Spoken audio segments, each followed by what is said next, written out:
চিত্র, অর্থাৎ আমরা সকল আন্দোলনে যে তরুণদের নেতৃত্বে, তাদের বুকে তাজা রক্ত এবং নেতৃত্বে এদেশের স্বাধীনতা দেখি, তেমন স্বাধীনতাই তারা তুলে ধরেছে, বাংলার মুক্তি তারা তুলে ধরেছে। এবারে প্রথম স্থান অধিকারী কারা হতে পারে? শেষ মুহূর্তে একটু জানতে চাই, কারা হতে পারে? আমি তাহলে এইদিকে আগাচ্ছি। পটুয়াখালী কালেক্টরেট স্টুডেন্ট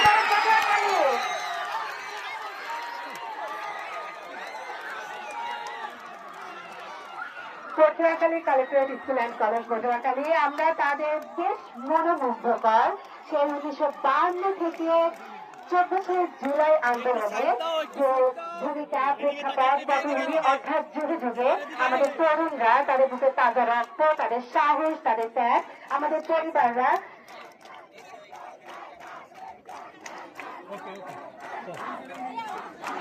আমি